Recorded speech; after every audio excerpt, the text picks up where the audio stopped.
പിതാവിൻ്റെയും പുത്രൻ്റെയും പരിശുദ്ധാത്മാവിൻ്റെയും നാമത്തിൽ ആമേൻ. എന്നെ ശ്രവിച്ചുകൊണ്ടിരിക്കുന്ന ലോകമെമ്പാടുമുള്ള മാതാപിതാക്കളെ, സഹോദരി സഹോദരന്മാരെ, സുഹൃത്തുക്കളെ,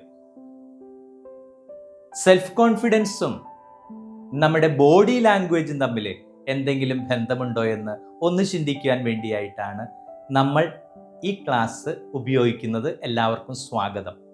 നമുക്കറിയാം, നമ്മൾ ഓരോ നിമിഷവും ആശയവിനിമയം നടത്തിക്കൊണ്ടിരിക്കുകയാണ്. ഇപ്പം എന്നെ കേട്ടുകൊണ്ടിരിക്കുന്ന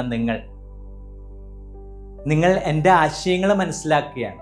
സംസാരത്തിലൂടെ മാത്രമാണോ? അല്ല.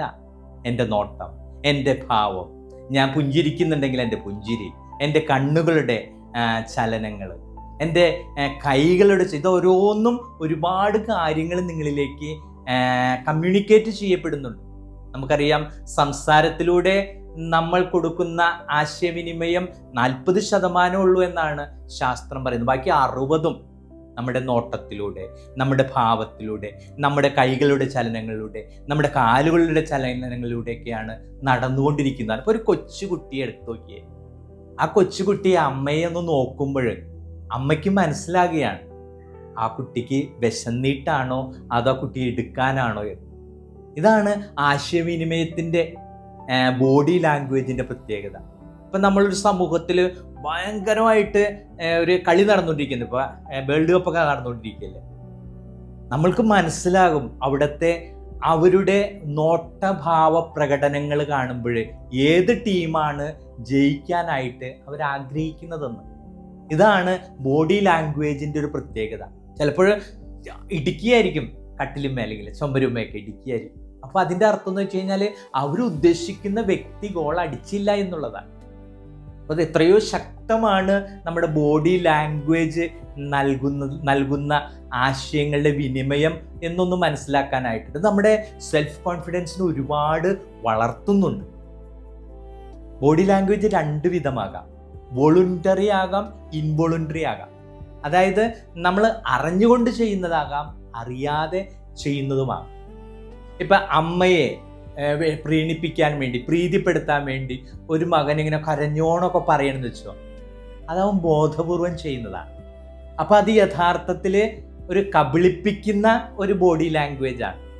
അല്ലെങ്കിൽ പപ്പ വരുമ്പോൾ മക്കൾ വിഷാദിച്ചിരിക്കുന്നു, അത് മനഃപൂർവ്വം അവർ ചെയ്യുന്നതാണെങ്കിൽ ആ ബോഡി ലാംഗ്വേജ് യഥാർത്ഥത്തിൽ ഒരു കബളിപ്പിക്കലാണ്. ഭാര്യയ്ക്ക് ഭർത്താവിനെ കബളിപ്പിക്കാം, ഭർത്താവിന് ഭാര്യയെ കബളിപ്പിക്കാം, മക്കൾക്ക് മാതാപിതാക്കന്മാരെ കബളിപ്പിക്കാം, മാതാപിതാക്കന്മാർക്ക് മക്കളെ കബളിപ്പിക്കാം ബോഡി ലാംഗ്വേജിലൂടെ. ഇപ്പോൾ ഞാൻ കുറച്ച് നാൾ ഇത് പഠിക്കാനായിട്ട് പോയി. ഇപ്പം നമ്മൾ സംസാരിച്ചു കൊണ്ടിരിക്കുമ്പോൾ നമ്മുടെ കണ്ണുകൾ അത് വലത്തേക്ക്, കൃഷ്ണമണികൾ വലത്തേക്ക് പോവുകയാണെങ്കിൽ അതിൻ്റെ അർത്ഥം എന്ന് പറയുന്നത് നമ്മൾ കളവ് പറയാനായിട്ട് ശ്രമിച്ചുകൊണ്ടിരിക്കുന്നു എന്നുള്ളതാണ്. മറിച്ച് നമ്മുടെ കണ്ണുകളുടെ കൃഷ്ണമണികൾ ഇടത്തോട്ട് പോവുകയാണെങ്കിൽ അവർ ആ സത്യം, അവർ മനസ്സിലാക്കിയിരിക്കുന്ന കാര്യങ്ങൾ ഒന്നും കൂടി വ്യക്തമായിട്ട് പറയാനായിട്ട് അവർ ചിന്തിച്ച ആ ചിന്താതലങ്ങളിലേക്ക് ആഴത്തിൽ ആഴ്ന്നിറങ്ങുന്നു എന്ന് പറയുന്നു. അപ്പം കണ്ണുകളുടെ ചലനങ്ങളിലൂടെ പോലും അപ്പം ആളുകളൊക്കെ മനസ്സിലാക്കുന്നത് അങ്ങനെയല്ലേ. ഇപ്പോൾ വസ്ത്രധാരണത്തിൽ മുൻപൊരു ക്ലാസ്സിൽ ഞാൻ പറഞ്ഞിട്ടുണ്ട്, ധാരണത്തിന് നമുക്കറിയാം ഒരുപാട് കാര്യങ്ങൾ ലോകത്തോട് പറയാനുണ്ട്. ഇപ്പം എല്ലാവരും കൂടി ഇറ്റലിയിലെ കാര്യം പറഞ്ഞില്ലേ, എല്ലാവരും കറുത്ത ഡ്രസ്സ് ഇട്ട്, കറുത്ത ഓവർകോട്ടും, കറുത്ത പെൺകുട്ടികളാണെങ്കിൽ കറുത്ത ഡ്രസ്സൊക്കെ ഇട്ട് വരുമ്പോൾ ആ ഒരുമിച്ച് വരുമ്പോൾ നമുക്ക് മനസ്സിലാകും ഒരു മരണത്തിൻ്റെ കുർബാനയ്ക്കോ മരണച്ചടങ്ങിലോ പങ്കെടുക്കാനായിട്ട് പോവുകയാണ്. അപ്പം നമ്മുടെ നാട്ടിൽ ആഘോഷമായിട്ട് എല്ലാ പെണ്ണുങ്ങളും ആണുങ്ങളൊക്കെ ഒരുങ്ങി വരികയാണെങ്കിൽ നമ്മൾ പെട്ടെന്ന് മനസ്സിലാകുന്ന കല്യാണം ഉണ്ടല്ലേ പള്ളിയിൽ, നമ്മൾ പെട്ടെന്ന് ചോദിക്കുക, അല്ലെങ്കിൽ ഇന്ന് അമ്പലത്തിൽ കല്യാണം ഉണ്ടല്ലേ. അപ്പോൾ ഓരോ ചടങ്ങിനും ഓരോ പ്രത്യേകതയുണ്ട്. ഇപ്പോൾ ഒരു പ്രദേശം മൂകമായിട്ട് നിൽക്കുന്നു, ഇടയ്ക്കിടയ്ക്ക് പള്ളിയിൽ മണി അടിക്കുന്നുണ്ട്, അല്ലെങ്കിൽ വെറുതെ ഒരു കറുത്ത കൊടി എവിടെയെങ്കിലും ചുറ്റി വെച്ചാൽ മതി, ഒരു കോലുമ കെട്ടിവെച്ചാലും നമുക്ക് മനസ്സിലാക്കിയാണ് ഇവിടെ ആരോടും മരിച്ചിട്ടുണ്ടല്ലേ. അപ്പം നമ്മളുടെ ഓരോ പ്രകടനത്തിനും ഒരുപാട് അർത്ഥങ്ങളുണ്ട്. ആ പ്രദേശം മുഴുവനും വിഷമത്തിലാണ്ട് കിടക്കണേ, മൂകമായിട്ട് കിടക്കണമെങ്കിൽ എന്ത് സംഭവിച്ചു പ്രദേശത്തിന്? വല്ലൊരു മരിച്ച, വല്ല അപകടം ഉണ്ടായ, ഒരു കുടുംബം ഇങ്ങനെ വളരെ സന്തോഷിച്ചിരിക്കുകയാണ്, പെട്ടെന്ന് ആ കുടുംബത്തോട് ചലനങ്ങൾ, എന്ത് പറ്റി, ഇവിടെ ആരുമില്ലേ, വല്ല പ്രശ്നങ്ങളുണ്ടായ, ഇതാണ് നമ്മൾക്ക് ഉത്കണ്ഠപ്പെടുകയാണ്. കാരണം ആശയങ്ങൾ വിനിമയം ചെയ്യപ്പെടുന്ന സംസാരത്തിലൂടെ അല്ലാതെയുമാകാം. നമുക്കറിയാം, കറുത്തിരുണ്ടൊക്കെ ഇരിക്കുകയാണെങ്കിൽ നമുക്കൊരു ശോകഭാവമാണ് നമ്മുടെ ജീവിതത്തിൽ വരുന്നത്. അപ്പം എല്ലാത്തിനും ഒരുപാട് അർത്ഥങ്ങളുണ്ട്. ഇനി ഇതെങ്ങനെ സെൽഫ് കോൺഫിഡൻസുമായിട്ട് ബന്ധപ്പെട്ടിരിക്കുന്നു എന്ന് ചോദിച്ചു കഴിഞ്ഞാൽ, നമ്മൾ എഴുന്നേൽക്കുമ്പോൾ, നമ്മൾ ഇരിക്കുമ്പോൾ, നമ്മൾ സംസാരിക്കുമ്പോൾ, നമ്മുടെ മുഖഭാവമൊക്കെ നമുക്ക് സെൽഫ് കോൺഫിഡൻസ് വർദ്ധിപ്പിക്കുന്ന രീതിയിൽ ആദ്യം അത് വോളണ്ടറി ആയിട്ട് ബോധപൂർവം നമുക്ക് ചെയ്യാം. വളരെ മാന്യമായിട്ടിരിക്കുന്നു, വളരെ മാന്യമായിട്ട് എഴുന്നേൽക്കുന്നു, അട്രാക്റ്റീവായിട്ട് സംസാരിക്കുന്നു, മുഖത്ത് നോക്കി സംസാരിക്കുന്നു, പറയുന്ന കാര്യങ്ങളൊക്കെ വളരെ ക്ലിയർ ആയിട്ട് പറയുന്നു, വളരെ പ്രിസൈസായിട്ട് പറയുന്നു, എല്ലാം നല്ല ഒതുക്കി പറയുന്നു. ഇത് നമ്മൾക്ക് ആദ്യം ഇത് വളർത്തിയെടുത്ത് ഓട്ടോമാറ്റിക്കലി ഇതെന്തായിത്തീരും? ഇൻവോളണ്ടറി ആയിട്ട് തീരും. ഇപ്പം നമുക്ക് സെൽഫ് കോൺഫിഡൻസ് വർദ്ധിപ്പിക്കുവാനായിട്ട് നല്ല ബെസ്റ്റ് പെരുമാറ്റമല്ലേ അവരെ ഇരുത്തിയുണ്ടോ, ആ എഴുന്നേൽക്കുന്നതൊക്കെ ഉണ്ടോ, ഓരോ കാര്യങ്ങൾ അവതരിപ്പിക്കുന്നുണ്ടോ, എത്ര അട്രാക്റ്റീവായിട്ടാണ് അവൻ അത് ചെയ്യുന്നത്. ഇത് നമുക്ക് പറയാനായിട്ട് സാധിക്കണമെങ്കിൽ നമുക്ക് അതനുസരിച്ച് നമ്മളുടെ ബോഡി ലാംഗ്വേജൊക്കെ ക്രമപ്പെടുത്തി കൊണ്ടുവരുവാനായിട്ട് സാധിക്കും. ബോഡി ലാംഗ്വേജിന് ഒരുപാട് അർത്ഥങ്ങൾ കൊടുക്കുവാനുണ്ടായിട്ടുണ്ട്. ബോഡി ലാംഗ്വേജ് നമ്മൾ ഒരുപാട് കാര്യങ്ങൾ മനസ്സിലാക്കുന്നുമുണ്ട്. ഇപ്പോൾ നമ്മുടെ ഭാവി തലമുറയൊക്കെ വളർന്നു വരുന്നത് വളരെ സെറ്റപ്പിലാണ്, വളരെ അണ്ടർസ്റ്റാൻഡിങ്ങിലാണ്. കാരണം എങ്ങനെയായിരിക്കണം ഒരു ഇൻ്റർവ്യൂ നടത്തുന്ന സ്ഥലത്ത്, എങ്ങനെയായിരിക്കണം ഒരു കല്യാണ വീട്ടിൽ പോകേണ്ടത്, എങ്ങനെയായിരിക്കണം മറ്റുള്ളവരോട് പെരുമാറേണ്ടത്, ഇത് പഠിച്ചു വളരുകയാണ്. പഠിക്കും തോറും നമ്മൾ ഓരോ കാര്യങ്ങൾ മനസ്സിലാക്കുമ്പോഴും, ഞാൻ പേഴ്സണാലിറ്റി ക്ലാസ്സിലൊക്കെ പറഞ്ഞത് എല്ലാം നമ്മുടെ സബ് കോൺഷ്യസിലേക്ക് പോകും, ഉപബോധ മനസ്സിൽ.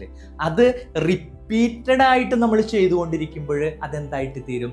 അത് നമ്മുടെ ഒരു ആക്ഷനായിട്ട് മാറിയാൽ പിന്നെ അത് മാറില്ല.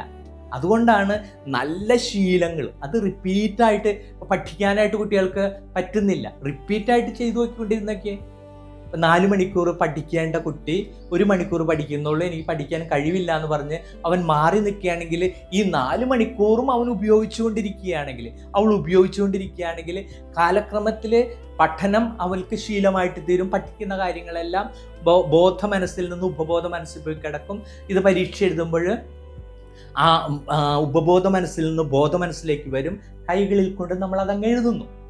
ഇതെല്ലാ കാര്യത്തിലും അത് തന്നെയാണ്. അനുദിന ജീവിതത്തിൽ നമ്മൾ എന്ത് പ്രവൃത്തി ചെയ്യുമ്പോഴും ഇപ്പം സെൽഫ് കോൺഫിഡൻസും ബോഡി ലാംഗ്വേജും എങ്ങനെ ബന്ധപ്പെട്ടിരിക്കുന്നു എന്ന് ചോദിച്ചു കഴിഞ്ഞാൽ നമ്മൾ ഓരോന്നും ശീലിക്കണം. ഇപ്പം ഇറ്റലിയിലൊക്കെ ചെന്ന് കഴിഞ്ഞ് കഴിഞ്ഞാൽ പെൺകുട്ടികളൊക്കെ, പൊതുവെ പെൺകുട്ടികളെ കുറിച്ച് പറയുമ്പോൾ അവർ വളരെ നീളം കുറഞ്ഞ ഡ്രസ്സൊക്കെയാണ് ഇടുന്നത്. പക്ഷെ അവർ എന്നും ഇരിക്കുമ്പോൾ ഇങ്ങനെ ഇരിക്കും, കാലുമേ കാല് വെച്ച്. അതവരുടെ ശീലമാണ്. അത് തലമുറകളായിട്ട് അവർ പങ്ക് ചേർന്ന് കൊണ്ടുവരുന്നതാണ്. അപ്പോൾ അവർ കാല് വിടർത്തിയിരിക്കുകയോ കാല് പൊക്കുകയോ ഒന്നുമില്ല, അവരതങ്ങനെ ഇരിക്കും. വളരെ കുറഞ്ഞ ഡ്രസ്സാണ്, നീളം കുറഞ്ഞ ഡ്രസ്സാണെങ്കിലും വളരെ വൃത്തിയായിട്ട് നീറ്റായിട്ട് നമുക്ക് തോന്നും. അത് ഒരു ശീലമാണ്. ഈ ശീലത്തിലൂടെയാണ് നമ്മൾ കാര്യങ്ങളൊക്കെ ലോകത്തിന് മുമ്പിൽ കൊടുക്കുന്നത്. അപ്പോൾ ബോഡി ലാംഗ്വേജ് വളരെ പ്രധാനപ്പെട്ടതാണ്. ബോഡി ലാംഗ്വേജ് അത് പഠിക്കുക തന്നെ വേണം. നമ്മുടെ അമ്മച്ചിമാരൊക്കെ ഒരിക്കൽ റീൽസിൽ കണ്ടതാണ്. ഒരു ആങ്കൊച്ച് പെങ്കൊച്ചിൻ്റെ അരിയത്തിരിക്കുകയാണ്. അപ്പോൾ പെങ്കൊച്ച് ഇങ്ങനെ കാലിങ്ങനെ വിടർത്തിരുന്നപ്പോൾ ഈ ആങ്കൊച്ച് അത് ബോധപൂർവം ചെയ്തതാണോ നമുക്കറിയില്ല, അത് റീൽസ് എടുക്കാൻ വേണ്ടി ചെയ്തതാണെന്ന് അറിയില്ല. ഈ ആങ്കൊച്ച് ഈ കൊച്ചിൻ്റെ പാവാട നിർത്തി അവളെ കാലൊതുക്കി വെക്കുന്നു. റീൽസ് കണ്ടതാണ്.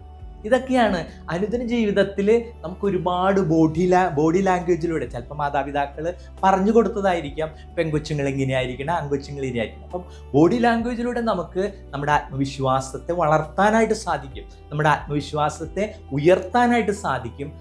ഒരുപക്ഷെ നമ്മൾക്ക് അതിന് ബോധ്യങ്ങളില്ലെങ്കിൽ നമ്മൾ ബോധ്യങ്ങൾ ഉണ്ടാക്കിയെടുക്കണം. ഞാൻ എങ്ങനെയാണ് ഒരു സമൂഹത്തിൽ നിൽക്കേണ്ടത്, ഞാൻ എങ്ങനെയാണ് സമൂഹത്തിൽ ഇരിക്കേണ്ടത്, ഞാൻ എങ്ങനെയാണ് ഒരു സമൂഹത്തിൽ സംസാരിക്കേണ്ടത്, എനിക്ക് എങ്ങനെയാണ് അട്രാക്റ്റീവായിട്ട് എൻ്റെ സമൂഹത്തിലായിരിക്കാൻ സാധിക്കുക. ഞാൻ പറഞ്ഞില്ലേ, ഒരുപക്ഷെ നല്ല സൗണ്ടായിരിക്കാം, മനോഹരമായിട്ട് അവതരിപ്പിക്കുന്നതായിരിക്കും, പക്ഷേ ബോഡി ലാംഗ്വേജിൽ അവൻ്റെ ശതമാനം 40 ആണെങ്കിൽ 60%, 20% അവന് പാകപ്പിഴവാണ്. അത് ഒരുപക്ഷെ അവൻ്റെ അല്ലെങ്കിൽ അവളുടെ ഭാവി ജീവിതത്തെ ബാധിക്കും. അപ്പോൾ ബോധ്യങ്ങളിലൂടെ വളരാനായിട്ട് ബോഡി ലാംഗ്വേജ് നമ്മൾ ഒന്നില്ലെങ്കിൽ നമ്മുടെ മാതാപിതാക്കളോട് ലഭിച്ചത് പെർഫെക്റ്റ്, അല്ലെങ്കിൽ നമ്മുടെ ബോഡി ലാംഗ്വേജ് പെർഫെക്റ്റ് ആക്കി കൊണ്ടുവന്നുകൊണ്ട് സമൂഹത്തിൽ ഏറ്റവും നല്ല വ്യക്തിത്വത്തിൻ്റെ ഉടമയായിട്ട് തീരാനായിട്ട്, നമ്മുടെ പേഴ്സണാലിറ്റിയെ വളർത്തി ഉയർത്തി കൊണ്ടുവരുവാനായിട്ട് സർവേശ്വരൻ നിങ്ങളെ അനുഗ്രഹിക്കട്ടെ എന്ന് പ്രാർത്ഥിക്കുന്നു. എൻ്റെ ക്ലാസ് ഉപകാരപ്രദമാകുന്നുണ്ടെന്ന് ഞാൻ വിശ്വസിക്കുന്നു. മറ്റൊരു വിഷയമായിട്ട് മറ്റൊരു സന്ദർഭത്തിൽ വീണ്ടും കണ്ടുമുട്ടുന്നതുവരെ എല്ലാവർക്കും ഈശ്വരൻ്റെ അനുഗ്രഹങ്ങൾ നേരുന്നു. സർവശക്തനായ ദൈവം പിതാവും പുത്രനും പരിശുദ്ധാത്മാവും നിങ്ങളെ സമൃദ്ധമായി അനുഗ്രഹിക്കട്ടെ. ആമേൻ.